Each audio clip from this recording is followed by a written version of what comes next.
back to the business side. I was watching The Breakfast Club, and they had on there Dame Dash, Benny Siegel, and he said, and it was a very profound interview. He was talking about when you're 21 and 22 years old, and you come in that business. First of all, they seduce you up with your family, and he learned the difference between family and relatives.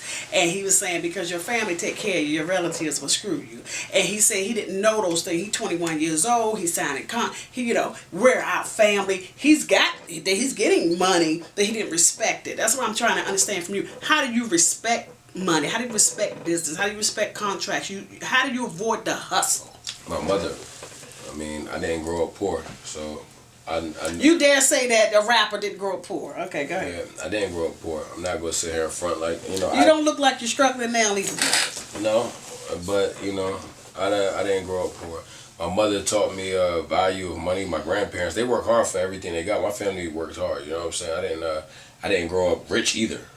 But the things that were provided for me, I watched people break their backs to get those things. So I know at the end of the day, a dollar don't make a man. The man makes the dollar. So just that point alone, I respect money. I respect the power of money, but I'm not a slave to it. So it's your family that kind of gives you information in regards to business. My mother's a businesswoman. She owns business herself. So it's nothing like I can literally call my mother and she's like, it's like calling a business consultant, or she's a big time investor. She has big time businesses and she's a very successful woman.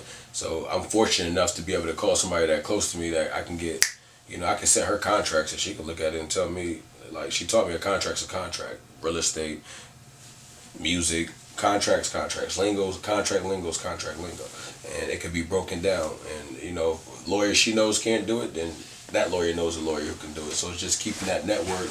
Like, I grew up in a business-oriented family. A lot of my family members are entrepreneurs. Nobody really went to college like that, So do you see yourself actually having maybe like seminars or teaching other rappers who come in the game, the business side of it? Yeah, I've done it before. I did Eddie Kane's show. A lot of things I haven't really gotten credit for. And I've done a lot of things where I've, put out a lot of information for people how to get, distributions and sell their music.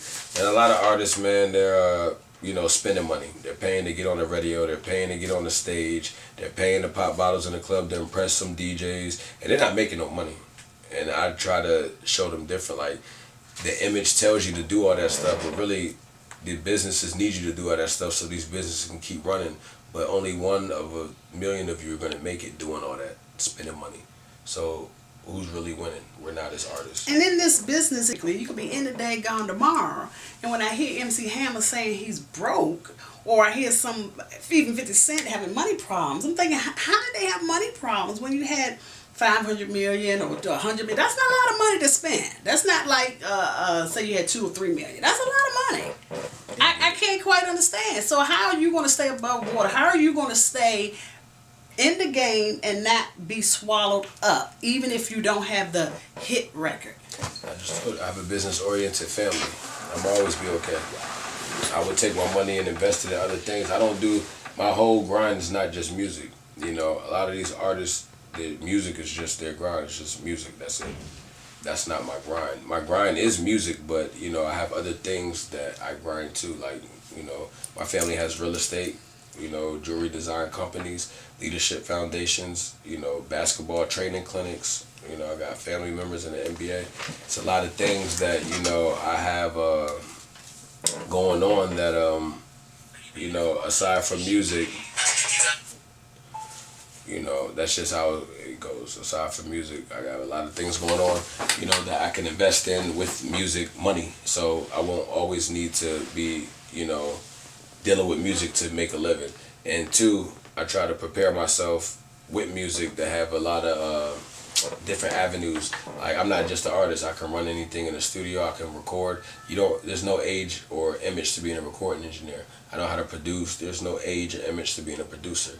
I'm learning how to DJ. That's my next thing I want to pick up.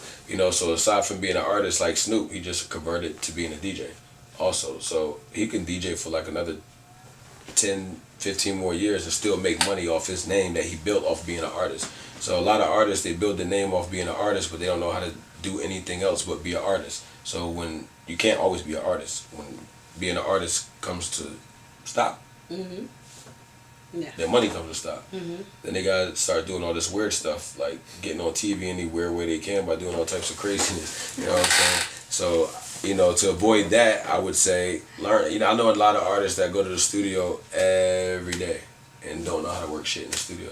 They just do music. Yeah, you talk about the artists do anything. Would you do a reality show? Depending. On? Probably not. Okay, based on what? Because they would probably want me to do some corny shit I'm not gonna do. Like